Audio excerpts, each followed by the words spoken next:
காவேரியை பார்க்கவே யாருக்கெல்லாம் பாவமாக இருக்குதோ அவங்களாம் நம்ம வீடியோக்கு லைக் பண்ணிக்கோங்க. ஆமாங்க, இன்றைக்கி எபிசோடில் ஆரம்பத்தில் ஹாஸ்பிட்டல் சீனை தான் காட்டுறாங்க. கங்காவை ஆஸ்பத்திரிக்கு கூட்டு போயிருக்கிறாங்க. அப்போ டாக்டருக்காக வெயிட் பண்ணிக்கிட்டு இருக்காங்க. குமரன் ரொம்பவே பயப்படுறாரு. சாரதாட்ட சொல்கிறாரு, என்னம்மா சொல்ல போகிறாங்க அப்படின்ற மாதிரி கேட்க, பொறுங்கப்பா நானும் வெயிட் பண்ணுறேன்ல உங்களுக்காக தானே, ஸோ பார்ப்போம் என்ன தான் சொல்கிறாங்கன்னு கேட்போம் அப்படின்ற மாதிரி சொல்லிக்கிட்டு இருக்காங்க. ஸோ அப்போ கொஞ்ச நேரத்தில் டாக்டர் வராங்க. டாக்டர் என்ன சொல்கிறாங்க அப்படின்னா, எல்லாரையும் உட்காருங்க, கொஞ்சம் ரிப்போர்ட் வந்துடட்டும், ரிப்போர்ட்டை பார்த்துட்டு நான் எதுவாக இருந்தாலும் சொல்கிறேன் அப்படின்ற மாதிரி சொல்லிட்டாங்க. ஸோ ரிப்போர்ட்டுக்காக இவங்க வெயிட் பண்ணிக்கிட்டு இருக்காங்க. அடுத்த கொஞ்சம் நேரத்தில் நர்ஸ் வந்து ரிப்போர்ட்டை கொடுக்குறாங்க. கொடுத்துட்டு கங்க்ராச்சுலேஷன்மா நீங்கள் கன்சீவாக இருக்கீங்க அப்படின்ற மாதிரி சொல்ல எல்லாருக்குமே ரொம்ப சந்தோஷம். முக்கியமாக சாரதாவுக்கு சந்தோஷத்துக்கு அளவே இல்லை அப்படின்னு சொல்லலாம். இந்த ஒரு நியூஸ்க்காக தான் இவ்வளோ நாள் வெயிட் பண்ணிக்கிட்டு இருந்தாங்க. இப்போ அந்த நியூஸே கிடச்சிருக்கு அப்படிங்கும்போது அவங்க சந்தோஷம் எப்படி இருக்கும் அப்படின்னு சொல்லி நான் சொல்லி தெரியணும் அப்படின்ற அவசியம் கிடையாது. அவ்வளோ தூரத்துக்கு அவங்க அவ்வளோ சந்தோஷமாக இருக்கிறாங்க. ஸோ இது எல்லாமே ஒரு சூப்பரான ஒரு விஷயம் அப்படின்னு சொல்லலாம். சரி, இது ஒரு பக்கம் போய்கிட்டு இருக்க. டாக்டர் வந்து நிறைய அட்வைஸ் கொடுக்குறாங்க. இந்த மாதிரி தான்ப்பா நடந்துக்கணும், நீங்கள் ஃப்ரூட்ஸ் நிறையா சாப்பிடுங்க, டீ காஃபி குடிச்சிங்க அப்படின்னா அதை ஸ்டாப் பண்ணிடுங்க, நல்ல ஜூஸாக குடிங்க, உடம்பை டீஹைட்ரேட் மட்டும் ஆக விட்டுறாதீங்க, ஹெல்த்தை பார்த்துக்கோங்க, ஏன்னா ஹெல்த் முக்கியம். இப்போ நீங்கள் தனியாக கிடையாது, உங்களுக்குள்ளே ஒரு குழந்தை இருக்குது, அது வளர்ச்சி நிறையா மாற்றம் ஏற்படும், உங்கள் உடம்புக்கு நிறையா மாற்றங்கள் தெரியும், நீங்கள் எதுக்கும் பயப்படாதீங்க அப்படின்ற மாதிரி சொல்லி நிறைய அட்வைஸ் கொடுக்குறாங்க. அவங்களுக்கு ரொம்ப சந்தோஷம். கங்காவுக்குன்னா சந்தோஷம் அப்படின்னா அவ்வளோ சந்தோஷம், அதெல்லாம் தாங்க முடியாத அளவுக்கு சந்தோஷம் அப்படின்னு சொல்லலாம். அதே மாதிரி குமரனாக இருக்கட்டும், சாரதாவாக இருக்கட்டும், எல்லாருக்குமே ரொம்ப சந்தோஷம். ஏன்னா ரொம்ப நாள் கழிச்சு வீட்டில் ஒரு நல்ல விஷயம் நடந்திருக்குது. பட் அவங்களுக்கு காவேரி கன்சீவாக இருக்காங்க அப்படின்ற விஷயம் தெரியாது இல்லையா. ஸோ இவங்களை பொறுத்த வரைக்கும் இதுதான் முதல் வாரிசு அப்படின்னு சொல்லி நினச்சிக்கிட்டு இருக்காங்க. ஆனால் உண்மை என்ன அப்படின்னா, காவேரி வயிற்றில் சுமந்துக்கிட்டு இருக்காங்க இல்லையா, அதுதான் முதல் வாரிசு. அவங்க தான் நல்லபடியாக குழந்தையை பெற்றெடுப்பாங்க அப்படின்றதுல எந்த ஒரு மாற்று கருத்தும் கிடையாது. இவங்களும் நல்லபடியாக தான் பெற்றெடுப்பாங்க. பட் முதல் வாரிசு அப்படிங்கும்போது அது காவேரியோட குழந்தையாக தான் இருக்கும் அப்படின்றதுல எந்த ஒரு மாற்று கருத்தும் கிடையாது. சரி, இப்போ டாக்டர் எல்லாம் சொல்லி முடிச்சதுக்கப்புறம் நேராக வீட்டுக்கு போகிறாங்க. வீட்டில் பாட்டி வெளியவே வாசல்லே பார்த்துட்டு உட்காந்துருக்காங்க, எப்படா வருவாங்க அப்படின்னு சொல்லிட்டு. ஸோ அவங்க எதிர்பார்த்து காத்திருந்ததுக்கு பலனா அவங்க வர்றாங்க. வீட்டுக்குள்ளே வந்தோடனே பார்த்தீங்கன்னா, பாட்டி என்னாச்சு, டாக்டர் என்ன சொன்னாங்க, என்ன ஏது அப்படின்னு சொல்லிட்டு அப்படியே அலசி ஆராயிறாங்க. அப்போது சாரதா இருந்துக்கிட்டு, பொறுமம்மா ஒன்றும் பிரச்சனை கிடையாது, நல்ல விஷயம் தான், கன்சீவாக இருக்கா, அதுவும் 35 நாள் கன்சீவாக இருக்கா அப்படின்ற மாதிரி சொல்லிட்டாங்க டாக்டர். அப்படிங்கவும் பாட்டிக்கு சந்தோஷம் தாங்க முடியல. அதுக்கப்புறம் நர்மதா, காவேரி அவங்க 2 பேரும் வர்றாங்க. அவங்க 2 பேரும் கேட்குறாங்க, என்னாச்சு அப்படின்னு சொல்லி கேட்கும்போது கன்சீவாக இருக்காங்க அப்படின்னு சொல்கிறாங்க. ஸோ ரொம்ப சந்தோஷம். அதுவும் காவேரி போய் ஹக் பண்ணோடனே பாட்டி நம்ம காவேரி ரொம்ப திட்டிடுவாங்க, ஏய் என்ன நினச்சிக்கிட்டு இருக்க, நீ சாதாரணமாக நினச்சிக்கிட்டு இருக்கியா, அவளே இப்போ தான் கன்சீவாக இருக்கா, நீ போய் இப்படி கட்டி பிடிச்சனா எப்படி, குழந்தைக்கு மூச்சு விட முடியாது அப்படின்ற மாதிரி சொல்லி திட்டுறாங்க. அப்போ சாரதா, அம்மா இதில் என்னம்மா இருக்குது, எதுக்கு இப்படி நீங்கள் கத்துறீங்க அப்படின்ற மாதிரி சொல்ல காவேரி அந்த ஒரு நிமிஷம் உடஞ்சி போயிட்டாங்க அப்படின்னு சொல்லலாம். ஏன் அப்படின்னா காவேரி கொஞ்சம் கூட யோசிச்சு கூட பார்க்கல இப்படி நடக்கும் அப்படின்னு சொல்லிட்டு. ஸோ போய் கட்டி பிடிச்சதுக்கு இந்த திட்டுறாங்களே அப்படின்னு சொல்லி, ஏன்னா அவங்களும் கன்சீவாக தானே இருக்காங்க.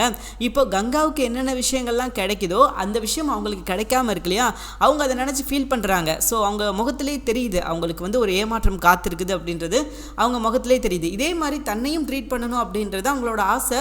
பட் இவங்க உண்மையை சொன்னால் தானே தெரியும், யாருக்கிட்டையும் சொல்லாமல் இவங்க மனசுக்குள்ளே பூட்டி வச்சுருந்தா எப்படி தெரியும், விஜய்கிட்டையாவது சொல்லணும். இவங்க வந்து யாருக்கிட்டையுமே சொல்ல மாட்டாங்களாம். விஜய் கேட்டப்ப விஜய்கிட்ட என்ன சொல்லிட்டாங்க அப்படின்னா, ஒன்று நான் அல்லது வெண்ணிலா, இந்த 2 பேர்த்தில் யார் அப்படின்றத முடிவெடுத்துட்டு வந்து நீங்கள் வாங்க, அதுக்கப்புறம் நான் விஷயத்த சொல்கிறேன் அப்படின்ற மாதிரி அவர்கிட்ட சொல்லிட்டாங்க. இங்கே வீட்லையாவது சொல்லியிருந்துருக்கணும், வீட்லையும் யாருக்கிட்டையும் சொல்லலை. யாருக்கிட்டையுமே சொல்லாமல் எப்படி இவங்களை ட்ரீட் பண்ண முடியும், எப்படி வந்து இவங்க கன்சீவாக இருக்காங்க அப்படின்றத யார் தெரிஞ்சுக்கிடுவாங்க, நிவினுக்கு மட்டும் தெரியும், மற்ற யாருக்கும் தெரியாது. ஸோ அவராது உண்மையை சொல்லியிருந்திருக்கணும். பட் அவரும் யார்கிட்டையும் சொல்லலை அப்படின்றதுனால ரொம்ப சிக்கல்கள் இருக்குது அப்படின்னு சொல்லலாம். சரி, இது ஒரு பக்கம் இருக்குது. இப்போ வீட்டுக்கு வந்தோடனே பார்த்தீங்கன்னா எல்லோரும் ரொம்ப சந்தோஷமாக இருக்காங்க. இவங்களுக்கு சொன்னியா, அவங்களுக்கு ஃபோன் பண்ணி சொல்லியா, இவங்களுக்கு ஃபோன் பண்ணி சொன்னு, அவங்களுக்கு ஃபோன் பண்ணி சொல்லு அப்படின்ற மாதிரி சொல்லி ஒரு பரபரப்பான ஒரு கதைக்கிழமை போய்கிட்டு இருக்குது. எல்லாருக்கும் ஃபோன் பண்ணி சொல்லணும், இன்ஃபார்ம் பண்ணணும் அப்படின்னு சொல்லிட்டு எல்லாரும் ஆசைப்படுறாங்க. ஓகே, அது வரைக்கும் ஓகே, எந்த பிரச்சனையும் கிடையாதுன்னு வச்சுக்கோங்களேன். இப்போ குமரன்ட்ட பாட்டி ஸ்வீட் கேட்குறாங்க. ஏண்டா கன்சீவாக இருக்கீங்க, குழந்தை பிறக்க போது ஒரு ஸ்வீட் கூட வாங்கி கொடுக்கலன்னா என்னடா அப்படின்ற மாதிரி கேட்க குமரன், ஐயோ பாட்டி அதை மறந்துட்டே பாருங்க, ஸ்வீட் தானே, தோ ஒரு நிமிஷம் ஓடி போய் வாங்கிட்டு வந்துடுறேன் அப்படின்னு சொல்லிட்டு ஸ்வீட் வாங்குறதுக்காக அவர் கிளம்பி போயிட்டாரு. அப்போது காவேரியை தான் எல்லாரும் ஃபோர்ஸ் பண்ணுறாங்க, இங்கே பாருமா இதுக்கப்புறம் வந்து கங்காவால் பெரிய பெரிய வேலைகள்லாம் செய்ய முடியாது, சரியா, சப்போர்ட்டுக்கு நீ தான் இருக்கணும், நீ தான் எல்லா வேலையும் பார்க்கணும் அப்படின்ற மாதிரி சொல்ல காவேரிக்கு என்ன சொல்லனே தெரியல. அவங்க மனசு ஒரு பக்கம் அலைபாய்ஞ்சிக்கிட்டு இருக்கு. ஏன்னா உண்மையை யாருக்கிட்டையும் சொல்லாமல் இப்போ சொன்னோம் அப்படின்னா சாரதா தப்பாக நினைப்பாங்க, வீட்டில் உள்ளவங்க எல்லாருக்கும் பிரச்சனை அப்படின்றது நல்லாவே தெரியும். ஸோ அதனால அந்த விஷயத்தையும் சொல்லாமல் அவங்க மனசுக்குள்ளேயே பூட்டி வச்சுக்கிட்டு அவங்க பாட்டுக்கு இருக்காங்க. அப்போ இவங்களுக்கு ஃபோன் பண்ணி சொல்லுங்கள், அவங்களுக்கு ஃபோன் பண்ணி சொல்லுங்கள். ஸோ காவேரி நீ தான் இனிமேல் வீட்டை எல்லாத்தையும் பார்த்துக்கணும், உன் கண்ட்ரோலில் தான் எல்லாமே இருக்கணும், இதுக்கப்புறம் கங்காவை எந்த வேலையும் சொல்லக்கூடாது, கங்காவால் எந்த வேலையும் செய்ய முடியாது அப்படின்னு சொல்லிட்டு ஒரு பரபரப்பாக போய்கிட்டு இருக்காங்க. ஆனால் இந்த பரபரப்புக்கு மத்தியில் காவேரி ரொம்ப மௌனமாக இருக்கிறாங்க. அவங்க மௌனத்தோட அடையாளம் என்ன அப்படின்னு பார்த்தீங்கன்னா, யாருக்கிட்டே இந்த உண்மையை சொல்ல முடியல அப்படின்றது தான் அவங்க மௌனத்துக்கான முக்கியமான காரணம் அப்படின்னு சொல்லலாம். ஏன்னா யாருக்கிட்டையாவது சொல்ல முடிஞ்சாலும் பரவாயில்ல சொல்லலாம், பட் யாருக்கிட்டையுமே சொல்ல முடியலன்னா அவங்க என்ன பண்ணுவாங்க? ஸோ ரொம்ப வேதனையில் இருக்காங்க, என்னடா பண்ணுறதுன்னு தெரியாமல் அவங்களும் முழிச்சுக்கிட்டு தான் இருக்காங்க. ஸோ இப்போ நம்ம குமரனும் ஸ்வீட் வாங்க போயிட்டாங்க. நம்மக்கிட்ட யார்கிட்டையாவது சொல்லியிருந்தோம் விஜய்க்கு இந்த விஷயம் தெரிஞ்சிருந்துச்சு அப்படின்னா விஜய் எவ்வளோ சந்தோஷப்பட்டிருப்பாரு அப்படின்ற மாதிரி நினச்சி ஃபீல் பண்ணுறாங்க. காவேரிக்கு என்ன பண்ணுறதுனே தெரில, பட் ஏதாவது ஒரு விஷயம் பண்ணி தான் ஆகணும். இப்படி பண்ணாமல் இருந்தாங்க அப்படின்னா அது யாருக்காக இருந்தாலும் பிரச்சனை தான். விஜய்க்கே நாளைக்கு இப்படி ஒரு விஷயம் தெரிய வருது அப்படின்னா அவரே சத்தம் போடுவார், நீ ஏமா என்கிட்ட சொல்லலை அப்படின்னு சொல்லிட்டு அவரே கோவப்படுவார், சத்தம் போடுவார். ஸோ கண்டிப்பாக அதுதான் நடக்கும் அப்படின்னு வச்சுக்கோங்களேன். ஸோ நெக்ஸ்ட்டு பார்த்தீங்கன்னா குமரனோட அம்மாவுக்கு சொல்லணும் அப்படின்னு சொல்லிட்டு பாட்டி சொல்கிறாங்க. அப்போ நம்ம காவேரிட்ட சொல்லி அவங்களுக்கு ஒரு ஃபோன் பண்ணி கொடு அப்படின்ற மாதிரி சொல்ல, அவங்க ஆரம்பத்தில் 2-3 தடவை குமரன் ஃபோன் பண்ணியிருப்பார் போல இருக்குது. அப்போ எடுக்கலை. காவேரி கூப்பிடவும் ஃபோனை எடுத்து அட்டன் பண்ணி சொல்லுங்க அப்படின்ற மாதிரி சொல்ல, நான் தான் கங்காவோட பாட்டி பேசுகிறேன் அப்படின்ற மாதிரி சொல்ல, ஆமாம் நீங்கள் சொல்லலைனாலும் எனக்கு தெரியாது பாருங்க நீங்கள் பாட்டி அப்படின்னு சொல்லிட்டு அப்படின்ற மாதிரி அவங்க அந்த பக்கம் இருந்து கலாய்க்க, அப்போது என்னாச்சு நல்லா இருக்கீங்களா எல்லோரும் நார்மலாக கேட்டுட்டு என்ன ஏதுன்னு கேட்கும்போது பாட்டி சொல்கிறாங்க வீட்டில் விசேஷம் அப்படின்ற மாதிரி சொல்ல, உங்கள் வீட்டில் விசேஷம்னா என்கிட்ட சொல்கிறீங்க, இதுக்கப்புறம்லாம் என்னால் அவ்வளோ தூரத்துக்கு அலைய முடியாது, நர்மதா வயசுக்கு வந்தது 11வது நாளோ 16வது நாளோ தண்ணி ஊற்றணும் அதுதானே, ஸோ அதை நீங்களே பார்த்து பண்ணிக்கோங்க, அதுக்கெல்லாம் என்னால் வர முடியாது அப்படின்ற மாதிரி இவங்க சொல்ல, ஏமா விசேஷம் எங்கள் வீட்டில் கிடையாதுமா உங்கள் வீட்டில் தான் அப்படின்ற மாதிரி நம்ம பாட்டி சொல்ல, அப்படியா என்னாச்சு அப்படின்னு சொல்லி கேட்கும்போது கங்கா உண்டாயிருக்கா அப்படின்ற மாதிரி சொல்ல, அவங்களுக்கு சந்தோஷம் தாங்க முடியல. ஐயோயோ இந்த ஒரு விஷயத்துக்காக தான் நான் இவ்வளோ நாள் வெயிட் பண்ணனே, என் மருமகளை இவ்வளோ நாள் வெயிட் பண்ண வச்சிட்டாலே இந்த உடனே கிளம்பி வரேன், என் மருமகளை ஒழுங்காக பத்திரமா பார்த்துக்கோங்க அப்படின்ற மாதிரி இவங்க சொல்ல, அதெல்லாம் போதும் அதெல்லாம் நாங்கள் பார்த்துக்குறோம் அப்படின்ற மாதிரி சொல்லி அவங்க முடிக்கிறாங்க. ஸோ அவங்களும் அங்கேருந்து ஊருக்கு கிளம்பி வர போகிறாங்க. சொல்ல வேண்டிய எல்லாத்துட்டையும் சொல்லியாச்சு. ஸோ நெக்ஸ்ட் என்ன அப்படின்னு பார்த்தீங்கன்னா, அங்கே நம்ம ஹவுஸ் ஓனர் அம்மா அதாவது மாமி இருக்காங்களே அவங்க பயங்கர கோவத்தில் இருக்காங்க நம்ம காவேரி மேலே.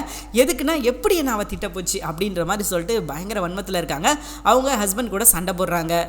எப்படின்னா காவேரி என்னை இப்படி திட்ட போச்சு, அவளுக்கு நான் என்ன பண்ணேன், நான் என்ன சொன்னேன், இப்படிலாம் நடந்துக்காதம்மா இப்படிலாம் நடந்துக்கோ அப்படின்னு தானே சொன்னேன், அவள் என்ன அப்படி பேசிட்டா, என்ன ஒருமையில் பேசிட்டா, அவள் எப்படி அப்படி போச்சு ஹவுஸ் ஓனர்னால் என்ன தெரியுமா அவளுக்கு, நான் யார் அப்படின்றத நான் காட்டுறேன் அப்படின்ற மாதிரி சண்டை போட்டுக்கிட்டு இருக்காங்க. அப்போது அவர் என்ன சொல்கிறார் அப்படின்னா, இங்கே பாருமா அப்படி கிடையாது, நீ தானே போய் அவகிட்ட அட்வைஸ் பண்ண, அவகிட்ட உங்ககிட்ட வந்து அட்வைஸ் கேட்டாளா, இல்லை நீ ஏன் அட்வைஸ் பண்ணா, திட்டுனா வாங்கிக்கிற வேண்டியதானே, எதுக்கு நீ அவளை போட்டு இப்படி பண்ணிக்கிட்டு இருக்க அப்படின்ற மாதிரி சொல்ல, இல்லைண்ணா எனக்கு நல்லா தெரிஞ்சு போச்சுண்ணா, இதில் என்ன பிரச்சனை, விஜயை காவேரி அவள் கைக்குள்ளே போட்டு விஜயை வந்து அவளை சுற்றி வர்ற மாதிரி அவள் தான் வச்சிருக்கா அப்படின்ற மாதிரி சொல்ல, அப்போ ஏமா இங்கே பாரு விஜயும் காவேரிகிட்ட பேசணும் அப்படின்னு சொல்லி நம்மகிட்ட சொல்லி கூட்டு வர சொன்னான் இல்லையா, நம்ம கூட்டு வந்தோம் இல்லையா, ஸோ இப்போ அவன் மேலே மட்டும் அதாவது காவேரியின் மேலே மட்டும் எப்படி தப்பு இருக்குன்னு சொல்கிற, விஜய் மேலே தப்பு இருக்குது தானே அப்படின்ற மாதிரி இவர் சொல்ல, இல்லைண்ணா அதை தான் நான் சொல்கிறேன்ல, என்ன சொல்ல வரேன் அப்படின்னா காவேரி தான் விஜயை சுதுக்கு பையில் சுருக்கி வச்ச மாதிரி ஏதோ வசியம் பண்ணி வச்சிருக்கா, ஸோ அதனால தான் விஜய் பாவம் அவனோட வாழ்க்கையை விட்டுட்டு காவேரி பின்னாடி சுற்றிக்கிட்டு இருக்கான் அப்படின்ற மாதிரி இவங்க சொல்ல, இங்கே பாருமா இதெல்லாம் பேசாத, இதெல்லாம் நமக்கு தேவையே இல்லாத வேலை அப்படின்ற மாதிரி இவர் சொல்ல, இல்லைண்ணா இதை இப்படியே விட்டால் சரிப்பட்டு வராது, நான் போய் சண்டை போட்டு வந்துடுறேன் அப்படின்ற மாதிரி இவங்க கிளம்புறாங்க. அப்போ அவர் தடுக்கிறார், வேண்டாம் சண்டைலாம் போட வேணாம், இதெல்லாம் விடு பார்த்துக்கலாம் அப்படின்ற மாதிரி எவ்வளோ சொல்கிறாரு. பட் மாமி கேட்க மாட்டேங்கிறாங்க, இல்லைண்ணா இதை இப்படியே விட்டேன்னா சரிப்பட்டு வராது, என்ன ஏதுன்னு போய் கேட்டு சண்டை போட்டு நம்ம யார் அப்படின்றத காட்டணும், நம்ம ஹவுஸ் ஓனர் நினச்சா என்னெல்லாம் நடக்கும் அப்படின்றத நம்ம காவேரிக்கு காட்டியே ஆகணும் அப்படின்னு சொல்லிட்டு அவங்க கிளம்புறாங்க. அப்போது வீட்டுக்குள்ளே ரூம்குள்ளே போனோடனே காவேரி அப்படின்ட்டு கத்திட்டு போகிறாங்க. எல்லாரும் டக்குன்னு எந்திக்கிறாங்க. கையில் ஸ்வீட்டோட குமரன் இருக்காரு. முதல்ல ஸ்வீட் அவங்களுக்கு கொடுங்க அப்படின்ற மாதிரி சொல்ல, ஸ்வீட்டை அந்த அம்மா கொடுக்கவும் அந்த அம்மா என்ன விசேஷம் ஏது அப்படின்னு கேட்குறாங்க. இந்த மாதிரி கங்கா உண்டாயிருக்கா அப்படின்னு சொல்லவும் அவங்களோட கோமெல்லாம் அப்படியே பறந்து போயிருச்சு. அப்படியா என்ன சொல்கிறீங்க, இங்கே பாருமா திருவிழா அப்போ கூட நான் கேட்டேன்ல, அதாவது நர்மதா வயசுக்கு வந்திருந்தப்போ கூட நான் கேட்டேன்ல நீ உண்டாயிருக்கியா அப்படின்னு சொல்லிட்டு, பார்த்தியா உன் முகத்தை பார்த்தே தெரியுது நீ கன்சீவாக இருக்க அப்படின்னு சொல்லிட்டு அப்படின்ற மாதிரி இந்த அம்மா சொல்ல, ஆமாம் இந்த வீடெல்லாம் ராசியான வீடு தான், இதுக்கு முன்னாடி வந்தவங்க எல்லாருமே அப்படி தான் சொல்லியிருக்காங்க, வீட்டுக்கு வரவங்க எல்லாருமே கன்சீவாயிட்டு தான் போயிருக்காங்க அப்படின்ற மாதிரி சொல்லி அவங்க ரொம்ப பெருமைப்பட்டுக்கிறாங்க. உண்மையிலே இது ஒரு நல்ல விஷயம் அப்படின்னு சொல்லலாம். சரி இது ஒரு பக்கம் இப்படி போக, அந்த அம்மா எதுக்கு வந்தாங்க அப்படின்னா காவேரியை திட்டணும், காவேரி கூட சண்டை போடணும் அப்படின்னு சொல்லி தானே வந்தாங்க. அந்த விஷயத்த மறந்துட்டு மற்றபடி நலம் விசாரிச்சுக்கிட்டு இருக்காங்க. நல்லா இருக்கியா, உடம்பு இப்படி பார்த்துக்கோ அப்படி பார்த்துக்கோ, இந்த விஷயத்த பண்ணாத அந்த விஷயத்த பண்ணு அப்படின்னு சொல்லிட்டு கங்காவுக்கு ஸ்வீட் எல்லாம் ஊட்டி விட்றாங்க. அப்போ கங்கா வாங்க மறுக்கிறாங்க, ஏன்னா ஸ்வீட் ரொம்ப சாப்பிடக்கூடாது அப்படின்ற மாதிரி டாக்டர் சொல்லியிருக்காங்கன்றதுனால கங்கா அந்த ஸ்வீட்டை வாங்கலை. அந்த அம்மா கொடுங்கம்மா அப்படின்ற மாதிரி சொல்லிட்டு சாரதா சொல்கிறாங்க, இப்போ வாங்கப்பா ஆசையாக ஊட்டி விட்றாங்களே வாங்கிக்கோ அப்படின்ற மாதிரி சொல்லிட்டு என்ன பண்ணுறாங்க அப்படின்னா ஸ்வீட்டை ஊட்டுறாங்க. ஸோ ரொம்ப ஹாப்பியாக போய்கிட்டு இருக்குது. இப்போ வரைக்கும் எந்த பிரச்சனையும் இல்லாமல் நல்லாவே போய்கிட்டு இருக்குது. இந்த அம்மா எதுக்காக வந்தாங்களோ அதெல்லாம் விட்டுட்டு அவங்க வேலையை பார்க்க கிளம்பிட்டாங்க. சரி நான் வரேன் அப்படின்ற மாதிரி சொல்ல, என்னம்மா ஏதோ வேகமாக வந்து கூப்பிட்ட மாதிரி தெரிஞ்சது, பட் நீங்கள் எப்படி போகிறீங்க அப்படின்ற மாதிரி கேட்க, இல்லைம்மா அடுத்த கொஞ்சம் நேரத்தில் வந்து தண்ணி வராது, ஏன்னா மேலே டேங்கை க்ளீன் பண்ணுறதுக்காக வர்றாங்க. ஸோ அதனால் தண்ணி வர வாய்ப்பு கிடையாது. நீங்கள் என்ன பண்ணுங்க அப்படின்னா தண்ணி எதுவும் பிடிக்கணும்னா பிடிச்சி வச்சுக்கோங்க, அதை சொல்ல தான் நான் வந்தேன் அப்படின்ற மாதிரி சொல்லி இவங்க சமாளிக்கிறாங்க. ஆனால் உண்மையான காரணம் அது கிடையாது. எப்படியாவது நீங்கள் போய் சண்டை போடணும் அப்படின்னு சொல்லிட்டு தான் வந்தாங்க. ஸோ அதுதான் உண்மை. இவளை சும்மாவே விடக்கூடாது, இவ கூட போய் ஏதாவது சண்டை போட்டே ஆகணும் அப்படின்னு சொல்லி அவங்க வந்தாங்க. ஆனால் இங்கே நடந்த விஷயங்கள் வேறையாக இருந்தது. ஸோ அவங்க பெருசாக எதுவும் ரியாக்ட் பண்ணாமல் அவங்க பாட்டுக்கு கிளம்பி போயிட்டாங்க. ஸோ அவங்க நினச்சிருந்தீங்கன்னா என்ன வேணால் பண்ணியிருந்துருக்கலாம், சண்டை போட்டுருந்துருக்கலாம். ஸோ அவங்களுக்குள்ள ஒரு நல்ல மனசு இருக்குது. அதனால தான் என்ன பண்ணிட்டாங்க அப்படின்னா இந்த விஷயத்த வெளியே சொல்லக்கூடாது அப்படின்னு சொல்லிட்டு அவங்க அப்படியே கிளம்பி போயிட்டாங்க. ஆனால் இதை வந்து சும்மா விட மாட்டேன் அப்படின்ற மாதிரி தான் சொல்லிக்கிட்டு இருக்காங்க. எதனால் அப்படின்னு பார்த்தீங்கன்னா அவங்கள கண்டிப்பாக ஏதாவது பஞ்சாயத்து இழுத்தே ஆகணும் அப்படின்னு சொல்லி அவங்க ரொம்ப தெளிவாக இருக்காங்க. காவேரி சும்மாவே விடக்கூடாது, என்ன ஒருமையில் பேசிட்டா அப்படின்னு சொல்லிட்டு ரொம்ப கோவமாகவே இருக்காங்க. அவங்களோட கோவத்துக்கான காரணம் அப்படின்னு பார்த்தீங்கன்னா பெருசாக ஒன்றுமே கிடையாது. காவேரி தன்னை திட்டா, இது மட்டும்தான் அவங்களுக்கு இருக்கிற ஒரே காரணம். இதுதான் அவங்களுக்கு இருக்கிற ஒரே ரீசன் அப்படின்னு சொல்லலாம். பட் இதுக்காகலாம் அவங்க ஒன்றும் பண்ண போகிறது கிடையாதுன்னு வச்சுக்கோங்களேன். பட் காவேரி மேலே சின்ன கோபம், எப்படி என்ன திட்ட போச்சு அப்படின்னு சொல்லி அவங்க கோவத்தில் இருக்காங்க. வேற ஒன்றும் கிடையாது. இது சீரியஸான சண்டைன்னு கூட சொல்ல முடியாது, சும்மா காமெடிக்கு தான் சண்டை போட்டுக்கிட்டு இருக்காங்க அப்படின்றது தான் நிதர்சனமான உண்மை. ஸோ எது எப்படியோங்க இப்போ வரைக்கும் எபிசோட் சூப்பராக போய்கிட்டு இருக்குது. அதில் எந்த ஒரு மாற்று கருத்துமே கிடையாது. அண்ட் இந்த சீக்வன்ஸ் எல்லாம் முடிஞ்சதுக்கப்புறம் வீட்டுக்கு நம்ம யமுனா வர்றாங்க. யமுனா ரொம்ப சந்தோஷமாக வர்றாங்க, ஏன்னா கன்சீவாக இருக்காங்க அப்படின்ற விஷயம் கேள்விப்பட்டு அவங்க ரொம்ப சந்தோஷமாக வர்றாங்க. இன்னொரு பக்கம் காவேரி மேலே அவங்களுக்கு ரொம்ப வன்மம் இருக்குது. ஏன் அப்படின்னா நிவின் கூட மறுபடியும் காவேரி பேச ஆரம்பிச்சிட்டாலும் அப்படின்ற ஒரு பயம் அவங்களுக்கு இருக்குது. காவேரி அக்கா தன்னோட சொந்த தங்கச்சியோட வாழ்க்கையை கெடுக்கணும்னு முடிவு பண்ணி இப்படி பண்ணுறாளா அப்படின்ற மாதிரி யமுனா அவங்க ஒரு கற்பனை கதையில் வாழ்கிறாங்க. இப்போ வந்து அவங்க என்ன நோக்கம், அவங்களோட என்ன நினைக்கிறாங்க அப்படின்னா இப்போ வந்து விஜய் நமக்கு அக்கா காவேரியை விட்டுட்டு போயிட்டாரு, அப்போ காவேரி இன்னொரு ஆணை தேடுறா போல, அதனால நிவின் தான் கரெக்டாக இருக்கும் அப்படின்னு சொல்லிட்டு நிவின் கூட பேச ஆரம்பிச்சிட்டா போல அப்படின்ற மாதிரி அவங்க ஃபீல் பண்ணுறாங்க. ஆனால் நிவின் எதுக்காக காவேரிக்கு சப்போர்ட் பண்ணுறாரு அப்படின்னா காவேரியும் இப்போ கன்சீவாக இருக்கிறாங்க. காவேரியும் பாவம் தான், ஆனால் அவங்களும் பார்த்தீங்கன்னா இப்போ சப்போர்ட்டே இல்லாமல் இருக்கிறாங்க. இவங்களுக்கு யமுனாவுக்கு இருக்கிற சப்போர்ட் கூட நம்ம காவேரிக்கு கிடையாது. அண்ட் கங்காவை எல்லாரும் விழுந்து விழுந்து கவனிக்கிறாங்க, காவேரியை அப்படியே கண்டுக்க கூட மாட்டிக்கிறாங்க. ஸோ இதுதான் காவேரிக்கு ரொம்ப மன வருத்தமாக இருக்குது. இவ்வளோ தூரத்துக்கு வந்து அவங்க அப்படி ட்ரீட் பண்ணுறாங்கன்னா அதுக்கு முழுக்க முழுக்க காரணம் காவேரி மட்டும்தான். காவேரி தான் கன்சீவாக இருக்கேன் அப்படின்ற விஷயத்த சொல்லியிருந்தா மேபி அவங்களோட ஒப்பீனியன் வந்து மாறுறதுக்கான வாய்ப்பு இருக்குது. இப்போ எப்படி கங்காவை பார்த்துக்கிறாங்களோ அதே மாதிரி காவேரியை பார்த்துக்குருவாங்க. என்ன சின்ன முரண்பாடு இருக்கும், நீ வந்து உன் ஹஸ்பண்ட் கூட சேரணும் அப்படின்னு சொல்லிட்டு சம்திங் ஏதோ சாரதா வந்து திட்டுவாங்க, என்ன எப்படி பண்ணிக்கிட்டு இருக்க ஏது பண்ணிக்கிட்டு இருக்க அப்படின்ற மாதிரி சொல்லி கொஞ்சம் சின்னதாக திட்டுவாங்களே தவிர்த்து அதை தாண்டி பெருசாக வேறு எந்த ஒரு ரியாக்ட் பண்ண மாட்டாங்க. ஏன்னா அவங்கள பொறுத்த வரைக்கும் நல்லாவே தெரியும் இதெல்லாம் பண்ணணும் இதெல்லாம் பண்ணக்கூடாது அப்படின்னு சொல்லிட்டு. ஸோ அதனால அவங்க வந்து ஆரம்பத்தில் திட்டினாலும் கன்சீவாக இருக்கா அப்படின்னா அவங்கள எப்படி ட்ரீட் பண்ணணுமோ அப்படி தான் ட்ரீட் பண்ணுவாங்க. அதுக்காக இவங்களை வந்து வேண்டா வெறுப்பாலாம் பார்க்க மாட்டாங்க, நல்லபடி தான் பார்த்துக்குருவாங்கன்னு வச்சுக்கோங்களேன். ஆனால் இருந்தாலும் இது என்ன பிரச்சனை அப்படின்னு பார்த்தீங்கன்னா பிரச்சனையே வேறு, இதுதான் பிரச்சனை அப்படின்னு சொல்லிட முடியாது. இவங்களுக்கு வந்து இந்த விஷயத்த முதல்ல விஜய் கிட்ட சொல்லணும், அப்போ தான் இவங்க மனசு ஆறும், அப்போ தான் இவங்களுக்கு வந்து ஒரு சந்தோஷம் கிடைக்கும் அப்படின்னு சொல்லி அவங்க நினச்சிக்கிட்டு அப்போ நான் விஜய் கிட்ட தான் இந்த விஷயத்த முதல்ல சொல்லுவேன், வேறு யார்கிட்டையுமே சொல்ல மாட்டேன் அப்படின்னு சொல்லிட்டு விடாப்பிடியாக இருக்கிறாங்க. உண்மையில நல்ல விஷயம் தான், விஜய் கிட்ட சொல்ல வேணாம், ஓகே சாரி விஜய்கிட்ட சொல்லாமல் வேறு யார்கிட்டே சொல்ல வேணாம், விஜய்கிட்ட தான் சொல்கிறதுக்கான வாய்ப்பு இவங்களுக்கு நிறையா கிடச்சிது. ஆனால் சொல்லலை இவங்க. அப்பையும் என்ன பண்ணாங்க அப்படின்னா விஜய்கிட்ட சொல்கிறத விட்டுட்டு இவங்க வேறு வேலையை பார்க்க போயிட்டாங்க. இந்த மாதிரி விஷயங்கள் தான் அவங்க பண்ணிக்கிட்டு இருந்தாங்க. ஸோ அப்போவாவது விஜய்கிட்ட விஷயத்த சொல்லியிருந்தா பிரச்சனை ஓரளவுக்கு சரி பண்ணுறதுக்கான வாய்ப்புகள் இருந்திருக்கு. அவரால் முடிஞ்ச விஷயத்த பண்ணியிருப்பார், ஏதோ சம்திங் ஏதோ நடந்திருக்குன்னு வச்சுக்கோங்களேன். ஆனால் இவங்க சொல்லலை அப்படின்ற ஒரு காரணத்தினால தான் இவங்க எதிர்பார்த்த மாதிரி யாராலே இருக்க முடியல. சரி இப்போ கதைக்குள்ளே வருவோம்.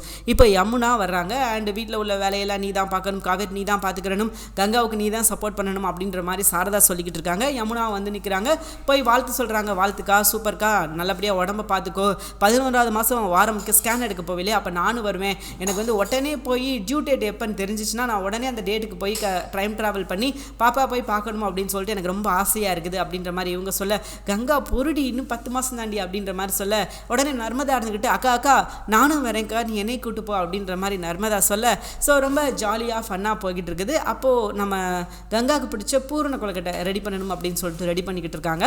அப்போது நம்ம காவேரியை போய் நீ தண்ணி தூக்கிட்டு வா அப்படின்ற மாதிரி சொல்லி அனுப்புகிறாங்க. அப்போ காவேரி தண்ணி குடம், அதுவும் பார்த்திங்கன்னா சில்வர் குடத்தை எடுத்துகிட்டு போய்கிட்டு இருக்காங்க. நிவின் ரொம்ப பாவமாக பார்க்குறாரு. இதை யமுனா கவனிக்கிறாங்க. நிவின் வந்து காவேரியை ஒரு மாதிரி லுக்கு விடவும் அவங்க தப்பாக நினச்சிக்கிட்டாங்க. ஓகே, காவேரிக்கு மேலே இவன் ரொம்ப பாசமாக இருக்கான் போல இருக்குது, காவேரி பக்கமே இவன் திரும்பிட்டான் போல அப்படின்னு சொல்லிட்டு நம்ம 2 பேரையும் காவேரியும் பார்க்குறாங்க, நிவினையும் பார்க்குறாங்க. காவேரி ரொம்ப சேடாக நடந்து போக நிவின் என்ன பண்ணிட்டார் அப்படின்னா பின்னாடியே போயிடுவார். ஸோ இன்றைக்கி எபிசோட் நடந்த விஷயங்கள் அப்படின்னு பார்த்தீங்கன்னா இவ்வளோ தான்.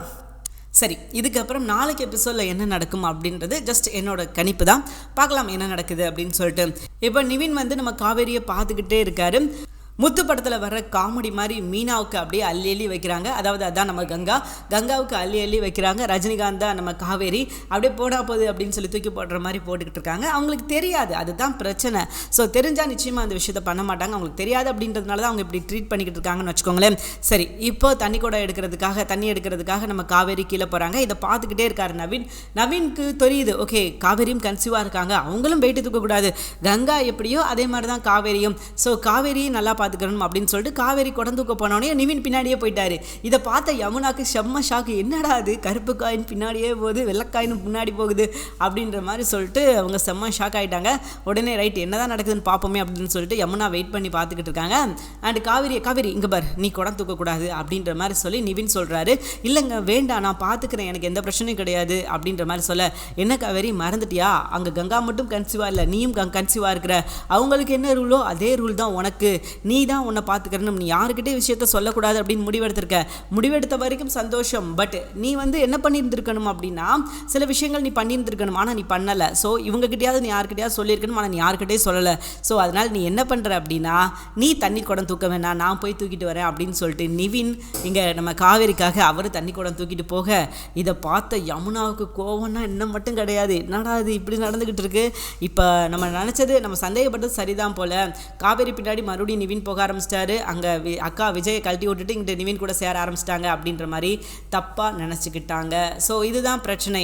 இவங்க வந்து கேட்கலாம் நிவின்கிட்ட போய், எதுக்காக நீ இவ்வளோ தூரத்துக்கு வேலை பார்க்குற, எனக்கு சம்திங் ராங், என்னோட மைண்டு டிஸ்டர்ப்டாக இருக்குது அப்படின்ற மாதிரி சம்திங் ஏதோ ஒரு விஷயம் சொல்லியிருந்துருக்கலாம், கேட்டிருந்துருக்கலாம். ஆனால் அந்த மாதிரி எதுவுமே கேட்கல. ஸோ அதுக்கு பதில் என்ன பண்ணிட்டாங்க அப்படின்னு பார்த்தீங்கன்னா இவங்க பாட்டுக்கு கொஞ்சம் ஃப்ரீயாக விட்டுட்டாங்க. அது பிரச்சனையாக மாறிடுச்சு. யமுனா தப்பாக நினச்சிக்கிட்டாங்க காவேரியை. அக்கா நம்மளோட வாழ்க்கையை பறிக்க பார்க்குறா, நம்மளோட முதல் எதிரி அக்கா தான் அப்படின்னு சொல்லிட்டு அவங்க ஃபீல் பண்ண ஆரம்பிச்சிட்டாங்க. அப்போது இவங்க 2 பேர்த்த சேரப்படக்கூடாது, இவங்க நமக்கு துரோகம் பண்ணிக்கிட்டு இருக்காங்க அப்படின்ற மாதிரி இவங்களாம் ஒரு கற்பனை உலகம். நம்ம ஏற்கனவே சொன்ன மாதிரி ஒரு விஷயம் நடக்குது அப்படின்னா அவங்க போய் கேட்டு விசாரித்து என்ன ஏது அப்படின்னு சொல்லி கேட்டுருந்தாங்கன்னா பிரச்சனை கிடையாது. ஸோ இவங்களாம் கற்பனை பண்ண ஆரம்பிச்சிட்டாங்க. நம்ம 2 பேர்த்துக்கு, அதாவது நமக்கு இவங்க 2 பேரும் சேர்ந்து துரோகம் பண்ணுறாங்க, இவங்க 2 பேரும் தப்பாக பழகுறாங்க அப்படின்ற மாதிரி அவங்க புரிஞ்சிக்க ஆரம்பிச்சிட்டாங்க.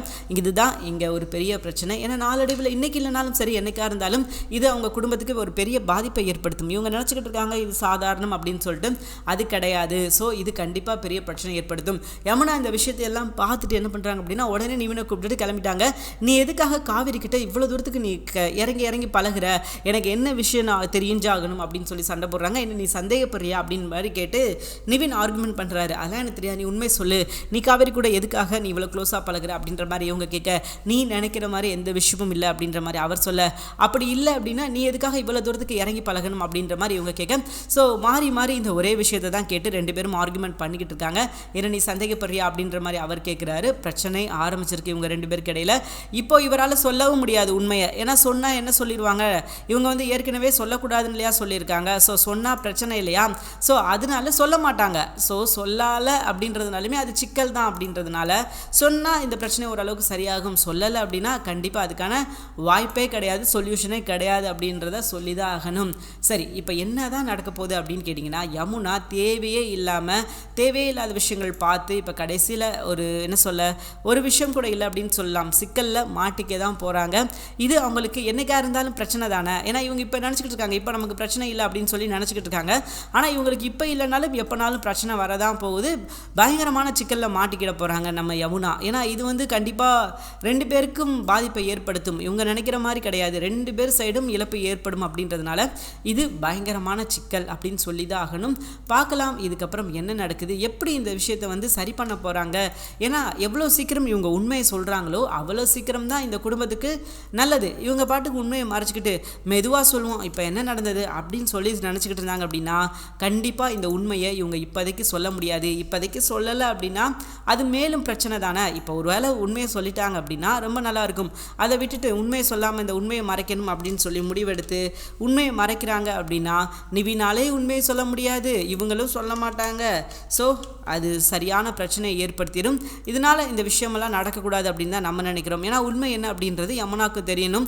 யமுனாவுக்கு தெரிஞ்சால் யமுனா வந்து அவங்க என்ன சப்போர்ட் தான் பண்ணுவாங்க, ஓகே அப்படின்னு சொல்லிட்டு அவங்க போய் சண்டை போட போகிறது கிடையாது, ஆர்குமெண்ட் பண்ண போகிறது கிடையாது, எதுவுமே பண்ண போகிறது கிடையாது. காவேரிக்கு அவங்க எல்லாருமே சப்போர்ட் தான் பண்ணுறாங்க அப்படின்றதுனால இந்த உண்மையை அவங்கக்கிட்ட சொல்கிறது எந்த ஒரு தப்பான விஷயமும் கிடையாது, நல்ல விஷயம்தான். ஸோ உண்மை அவங்களுக்கும் தெரிஞ்சிச்சு அப்படின்னா இந்த சந்தேக புத்தி மாறிடும். அவங்களுக்கு இந்த சந்தேக புத்தி வந்துச்சு அப்படின்னா நிச்சயமாக அது வந்து குடும்பத்தில் ஒரு பெரிய பிரச்சனையை ஏற்படுத்தும். ஸோ அந்த சந்தேக புத்தி மாறணும் அப்படின்னா அது யார் கையில் இருக்குது, நம்ம காவேரி கையில் தான் இருக்குது அண்ட் நிவின் கையில் இருக்குது. நிவினாவது உண்மையை சொல்லிடணும், இப்படி நடந்தது, இதுதான் பிரச்சனை, காவேரியும் கன்சீவாக இருக்கிறா, நான் அன்றைக்கி இங்கே பார்த்து அவகிட்ட பேசினேன், அவள் தான் சொல்லக்கூடாது அப்படின்னு சொல்லிட்டா அப்படின்ற உண்மையை சொன்னாலே போதும். இவர் பொய் சொல்லணும் அப்படின்ற அவசியம் கிடையாது, நடந்துக்கிட்டு இருக்கிற உண்மையை சொன்னாவே போதும். இவங்களுக்குள்ள பிரச்சனை வர்றதுக்கான வாய்ப்பே கிடையாது, பிரச்சனையே கிடையாது அப்படின்னு சொல்லலாம். ஏன்னா பிரச்சனை வர்றதுக்கான வாய்ப்பு என்ன, பிரச்சனையே கிடையாது. ஸோ அதனால் அந்த விஷயத்தை எவ்வளோ சீக்கிரமாக சொல்கிறாங்களோ அவ்வளோ சீக்கிரம் இங்கே இருக்கிற எல்லாருக்குமே நல்லது.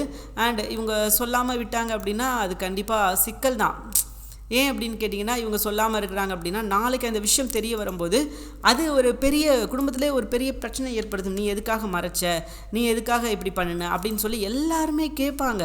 ஸோ அதனால் காவேரி இந்த உண்மையை எல்லாருக்கிட்டையும் சீக்கிரம் சொன்னாங்க அப்படின்னா ரொம்ப நல்லாயிருக்கும். அப்படி சொல்லலை, இப்படி தான் இருக்க போகிறேன் அப்படின்னு சொல்லிட்டாங்க அப்படின்னா அது அவங்களுக்கு தான் பிரச்சனை. ஸோ வேறு யாருக்கும் பிரச்சனை கிடையாது, அவங்களுக்கு தான் பிரச்சனை. பார்க்கலாம் காவேரி எவ்வளோ சீக்கிரமாக இந்த விஷயத்தை எல்லாருக்கிட்டையும் சொல்கிறாங்க அப்படின்னு சொல்லிட்டு. தேங்க்யூ ஃபார் வாட்சிங். இந்த வீடியோ உங்களுக்கு பிடிச்சிருச்சுன்னா மறக்காம லைக் பண்ணிக்கோங்க. நம்ம சேனலை நீங்கள் இன்னும் சப்ஸ்கிரைப் பண்ணலையா, மறக்காமல் சப்ஸ்கிரைப் பண்ணிக்கோங்க. கூடவே பக்கத்தில் இருக்கிற பெல் ஐக்கானை மறக்காமல் கிளிக் பண்ணிக்கோங்க. அப்போ தாங்க நாங்கள் எப்போ வீடியோ போட்டாலும் நோட்டிஃபிகேஷன் உங்களை தேடி வரும். தேங்க்யூ ஃபார் வாட்சிங்.